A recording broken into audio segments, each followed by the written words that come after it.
I'm on my mini PC meta where I review and I use and I daily drive mini PCs. I think they're awesome. Kamrui, where are you? Sent me this. There you are. Sent me this mini PC here. This is the E2 mini PC. Looks like there's some different models here, different RAM options. You can spec them out to some degree when you buy them. This one here is not a powerhouse behemoth mini PC. That's fine. Not every mini PC needs to be a powerhouse mini PC. This one here is going to be a very low wattage system. Tiny little guy, very low wattage, good for media consumption, good for media server type use, good for a daily driver for people who don't need heavy compute, you know, doing 8K multi-stream video editing kind of stuff, GIS, all this kind of workflow, but it is still going to be very good for mixed general use, I would say. So let's open it up here. It's a tiny PC, like a truly tiny PC. Normally I don't bring in other brands' mini PCs and other brands' stuff to compare, but that's a mini PC. Yeah, I mean, like, it's a fraction of the size. I would say 1/4 approximately in terms of like surface area at the top there, almost exactly, to be honest, and significantly smaller. So it's a very tiny little thing. That's just for context. Sometimes stuff doesn't show up well on camera, so I decided to go like that there. Okay. Cute little guy, very cute little guy. It's a plasticky material, but again, they're trying to keep the cost down. These things are very low cost. In all honesty, very low cost.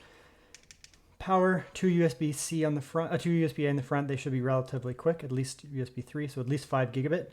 Audio, just basically you can see right through it, hopefully on camera, just a big vent essentially to get air to move through it.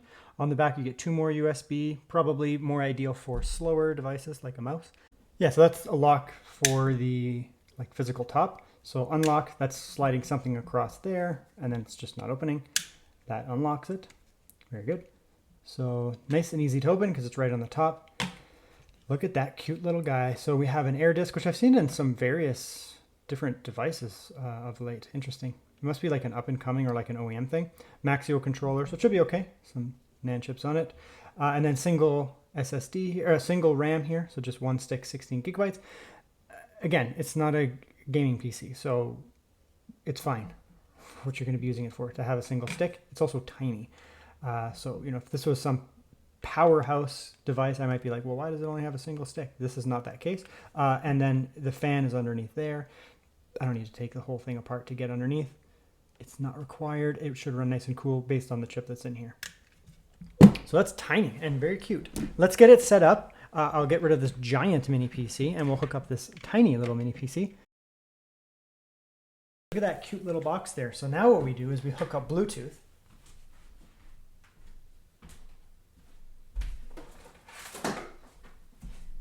Because that'll make things look nice. And now I am curious about the screen resolution here. So we're going to come in here, turn that off. It is going to do 1440p 120. That's good. So 1440p at 120 hertz. I am curious if it'll do 1440p ultra wide. I kind of think not, but not at 120. Maybe it'll do it at 60. Okay, so now we're at true ultra wide there. Yep. Oh, 100 hertz. Okay, it's not bad. Yeah, it's pretty good actually. So it'll do 1440p 120 or 1440p ultra wide at 100 hertz, which is still very smooth. So that's a pretty good compromise. Actually, I expected it to drop down. So yeah, pretty happy with that actually. So yeah, that's looking good. Yeah, let's get into some thermal and noise testing now. Okay, we're just going to do a Cinebench run here, primarily just for temperatures and wattages. Just curious what it will do. We'll come back with the actual benchmarks after, but let's just see what it does here. It's not some super powerful CPU, but it is a true quad core, low wattage CPU, very efficient. So 15 watts.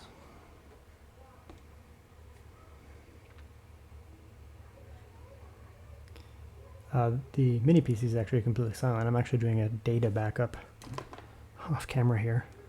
It takes hours, so.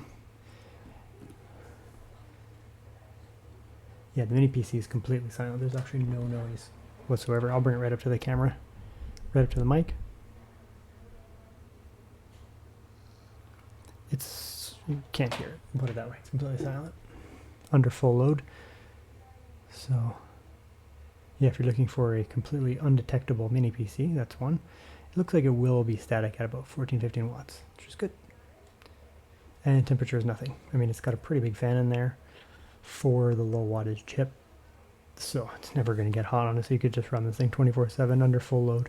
It'll never get hot. But let's come back with some actual benchmark results here now.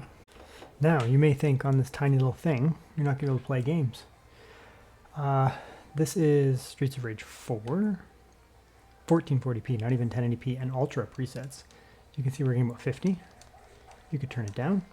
So yeah, you're not going to be able to play Starfield at 4K ultra with max ray tracing, but you'll be able to play about 99.9%, 99.999% of all games ever made on this iGPU, if you factor in emulation. But even native PC gaming, you'll be able to play about 99.9% of all Windows-based PC games without any issues. Because, yeah, it still has a very capable iGPU. It's just not going to be capable for the most demanding AAA.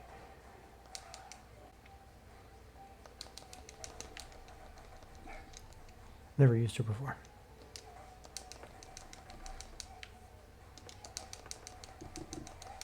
That is incredibly powerful. And yes, it takes your health.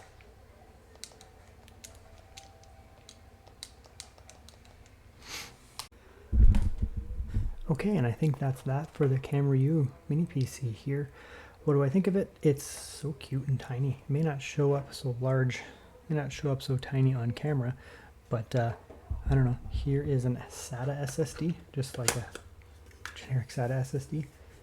Right? That's how small it is. It's actually about the width of a SATA SSD. And a tiny bit larger and so short. So if you're looking for a capable little media type device, honestly a daily driver computer, if you're not doing super heavy tasks like heavy code compile, heavy video editing, honestly it's going to be more than enough. It's a true quad core processor. It has adequate, you have access to unsoldered RAM, you can upgrade that, storage you can upgrade that, decent number of ports, no USB-C, but I mean you get a decent number of USB-A. Most importantly, it's very low cost. This is not an expensive device. It runs completely silent. It's tiny. You can stick it to the back of a monitor. You can just set it out to the side. It's super unassuming and a cute little guy. So that looks nice. Most importantly, I would say very low cost. So if you're looking for something, you don't need to necessarily spend an absolute fortune on something like this. You can just get a tiny little PC like this. If you're not using it for, the most demanding powerhouse tasks, something like this will be more than enough. I think for a lot of people, get your parents something like this. It'll be great. And even for gaming, honestly, as long as your expectations aren't super high, right? If you're going to be doing some emulation, it's going to be great. If you're going to do some native PC gaming, as long as you're not looking at 2025 AAA gaming, demanding AAA gaming, you'll be totally fine. You'll have access to the vast majority of games ever made. Honestly, just be reasonable.